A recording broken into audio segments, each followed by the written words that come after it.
Hello दोस्तों, नमस्कार।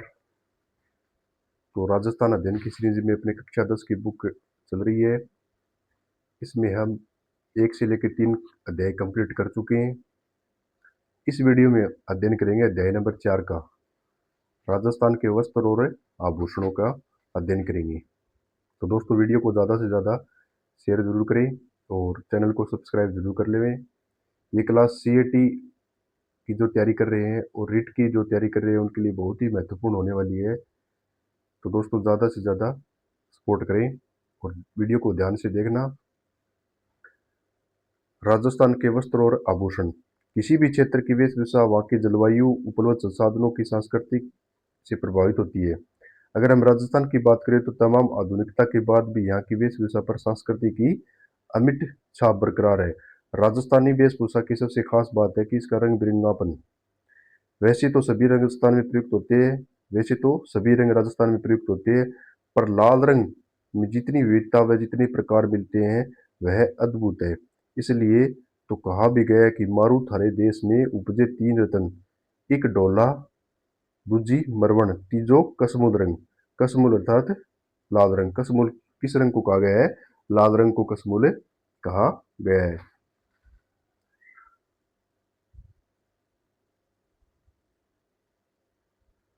पुरुष परिधान। पुरुष परिधानों का हम अध्ययन करेंगे। कालीबंगा और आर्य सभ्यता के काल में ही राजस्थान में सूती वस्त्रों का चलन था।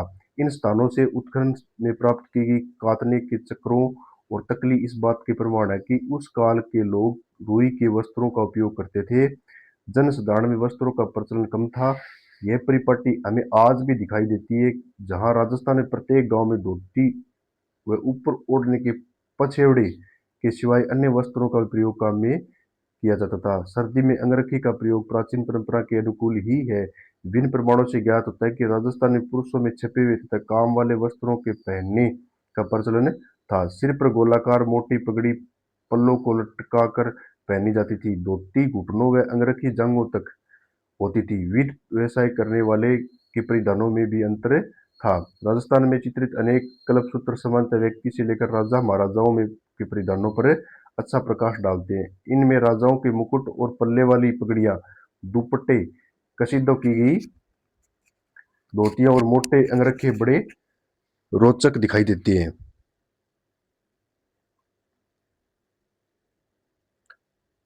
मुगलों के संपर्क से इस परिधानों में विविधता में परिवर्तन आया। पगड़ियों में विभिन्न शैलियों की पगड़ियां जैसे अटपटी, अमरशाही, उदयशाही, खंजरशाही, शिवशाही, विजयशाही और शाहजहां हिन्नी मुख्य है। मोटी पट्टेदार पगड़ियों का प्रयोग करते थे।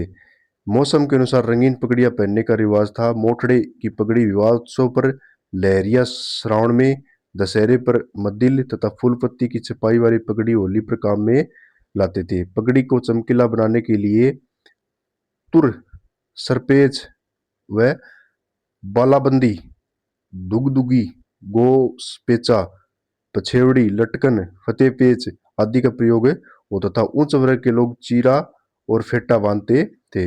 वस्त्रों में पगड़ी महत्वपूर्ण स्थान था। अपने गौरव की रक्षा के लिए आज भी राजस्थान में यह कहावत प्रचलित है कि पगड़ी की लाज रखना।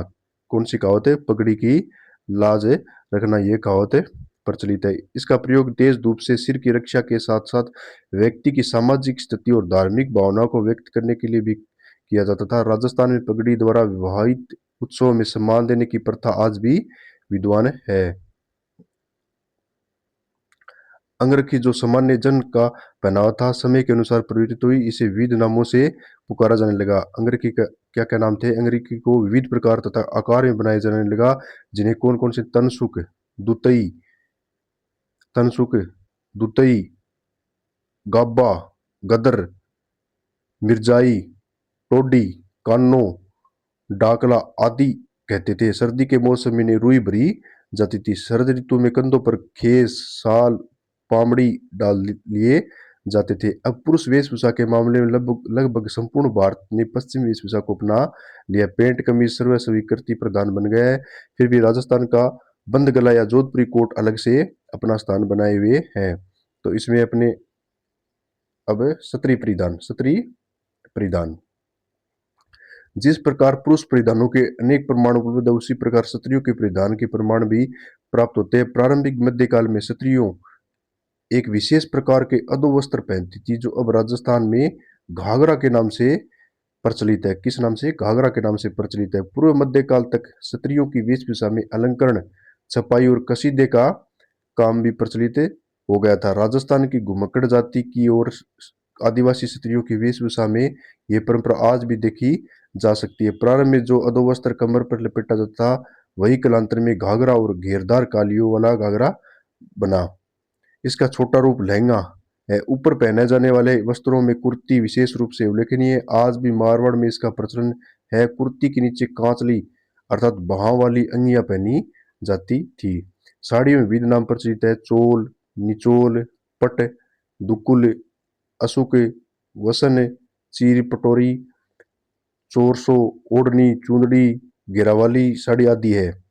चुंदड़ी और लहरिया राजस्थान की प्रमुख साड़ी है। स्त्रियों के परिधान के लिए कई प्रकार के कपड़े प्रचलित हैं, जिन्हें जमादानी, किमखाब, टसर, छींट, बहादुरशाही, फरुखशाही, छींट, बाफ्ता, मोमजामा, गंगाजली आदि नाम से जाना जाता था। राजस्थान के वस्त्र उद्योग की प्रमुख विशेषता। स्वाई जयसिंह स्वाई जयसिंह द्वारा स्थापित 36 कारखानों में से एक कुछ वस्त्रों से संबंधित है। ये था सीवन खाना, रंग खाना, छापा खाना, जाकर कपड़े सीले, रंगे व छापे जाते थे। सामान्यतः रंगाई का काम रंगरेज रंगाई का काम कौन करते थे? रंगरेज और या नीलगर करते थे। रंगे जाने वाले वस्त्रों में कौन कौन थे? पगड़िया थी, साफे थे, ओढ़नी थे, घाघरे थे, तो अंगरखी प्रमुख है। रंगाई के प्रमुख प्रकार पोमचा, लहरिया, चुनरी है। इनके अलावा रंगरेज चौकड़ी, चौकड़ी का जाला, पतंगा और धनक आदि बातें भी रंगते थे। पोमचा का अर्थ पोमचा का अर्थ कमल फूल के विपर्य युक्त ओढ़नी। पोमचा का अर्थ क्या होता है? कमल फूल के अभिप्राय युक्त ओढ़नी सी है। नवजात शिशु की मां के लिए मातृ पक्ष की ओर से बेटे के जन्म पर पीला पोमचा और बेटी के जन्म पर गुलाबी पोमचा देने की परंपरा है। महत्वपूर्ण फैक्ट है दोस्तों कि नवजात शिशु की मां के लिए मातृ पक्ष, जब बच्चे का जन्म होता है तो बेटे का जन्म होता है, तो मातृ पक्ष की ओर से किस रंग का पोमचा किस रंग का पोमचा दिया जाता है? तो पीले रंग का पोमचा बेटे के जन्म पर दिया जाता है और बेटे की जन्म पर गुलाबी पोमचा देने की परंपरा है। श्रावण में विशेष कर तीज के अवसर पर राजस्थान की स्त्रियां लहरिया बात की ओढ़नी तथा पुरुष लहरिया पगड़ी पहनते हैं। लहरिया 1, 2, 3, 5 और 7 रंगों में रंगे जाते थे। 5 संख्या शुभ मानी जाती है तथा मांगलिक अवसर पर पंच लहरिया पहना जाता था। लहरियों की कई बातें प्रचलित है। प्रतापशाही लहरिया का उल्लेख साहित्य में मिलता है। जयपुर के रंगरेज और नीलगर राजशाही लहरिया रंगते थे। तो जयपुर के जो रंगरेज है वो कौन से लहरिया रंगते थे? राजशाही लहरिया रंगते थे, जिसमें चमकदार गुलाबी रंग की आड़ी रेखाएं बनती थी। यदि आड़ी धारियां केवल एक ओर से हो तो वह लहरिया, तथा दोनों ओर से एक दूसरे को काटती हुई आ रही हो तो वह क्या कहलाता है? मोठड़ा कहलाता है। समुद्र लहरा का लहरिया जयपुर के अंग्रेज रंगते थे। इसमें चौड़ी चौड़ी आड़ी धारियां बनती है। समुद्र लहर भी 2, 3, 5 और 7 रंगों में बनता था। बुद्ध तकनीकी में चुनरी के बंदेज सर्वाधिक लोकप्रिय है।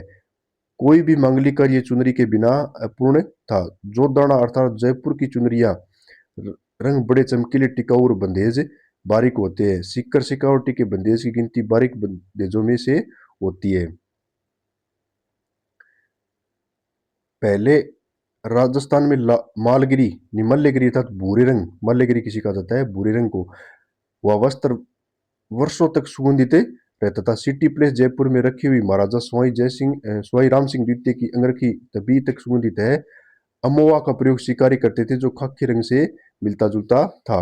आज छपाई का काम संपूर्ण राजस्थान में होता है। पिपाड़, जोधपुर एवं पाली में बड़े एवं सशक्त अलंकरण छपते हैं, जिनमें लाल, काले और नीले हरे रंगों की प्रमुखता रहती है। बाड़मेर अजरक पद्धति के छपे वस्त्रों के लिए विख्यात है। तो बाड़मेर में कौन सी पद्धति के वस्त्र छपे जाते हैं? अजरक, जिसमें लाल, काले और नीले हरे रंगों की प्रमुखता थी। लाल और नीले रंग से छपने वाले अजरक की विशेषता थी। अजरक में कौन से रंग होते थे? एक तो लाल और एक दूसरा नीला रंग होता था। कहाँ पे रंगते थे? बाड़मेर जिले में अजरक के पद्धति से छपे हुए वस्त्र विख्यात थे।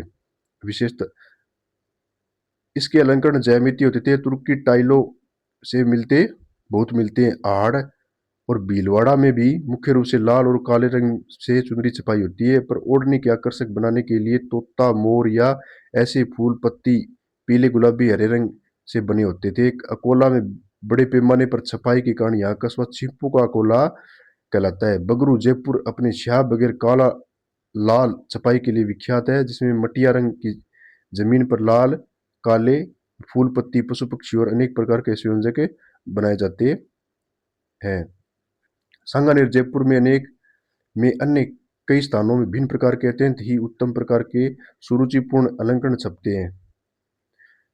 यहाँ चीपों का प्रमुख योगदान सुंदर, सौम्य और मोहक रंगों तथा लल्यात्मक बूटियों में है। पंखुड़ियों में घुमाव, पत्तियों के झुकाव, फूलों की बारीक देखकर प्रतीत होता है कि मानो ठप्पा बनाने वाली खरीदनी ने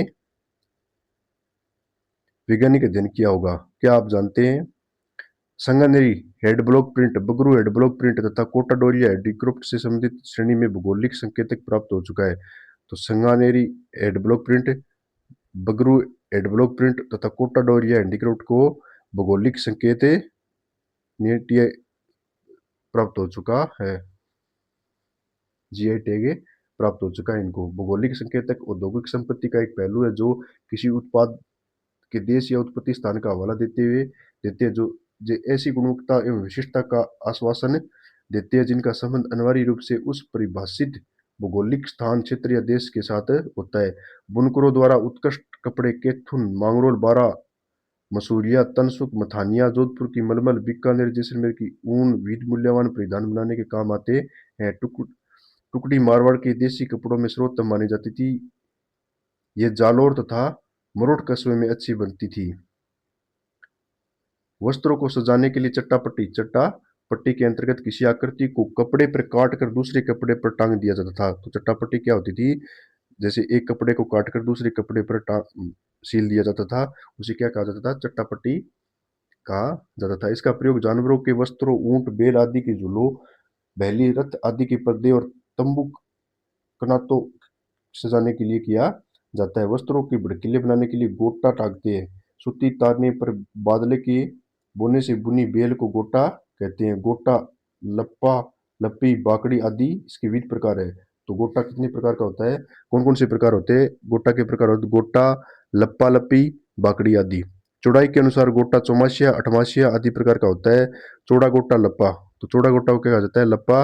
और कम चौड़ाई वाले को लप्पी कहते हैं। राजस्थान में सीकर जिले के खंडेला कस्बा गोटा उद्योग के लिए प्रसिद्ध है। राजस्थान में सीकर जिले के खंडेला कस्बा है वो गोटा उद्योग के लिए प्रसिद्ध है। सीकर व झुंझुनू की स्त्रियां लाल गोटे की ओढ़नियां पर कसीदे का काम करती है, जिनमें ऊंट, मोर, बेल, हाथी, घोड़े बने होते हैं। शेखावटी में अलग अलग रंग के कपड़े को विविध डिजाइनों से काटकर कपड़ों पर सिलाई की जाती है, जिसे पेच वर्क कहा जाता है। क्या? पेच वर्क कहा जाता है। वस्त्रों को सजाने के लिए रेशम, कलाबूत और बादले से कढ़ाई की जाती है। पूर्वी एवं दक्षिणी राजस्थान में उल्टी बखियां, चेन और लंबे छोटे टांकों से बड़ी बारीक ढंग की कढ़ाई होती है। पुरुषों के वस्त्र, जामा, चुंगा, अंगरखी आदि पर कढ़ाई की जाती है। पश्चिमी उत्तरी राजस्थान में चमकीले रंग के रेशम से लाल काले रंग के कपड़े पर मोटे मोटे टांकों से भराव करके बीच बीच में सीधे शीशे के टुकड़े का जड़ाव होता है, जो वस्त्रों को भड़कीला बना देते हैं। जैसे जैसलमेर, बाड़मेर आदि क्षेत्रों में ऐसी कढ़ाई आज भी प्रचलित है। आभूषण, प्रमुख आभूषण।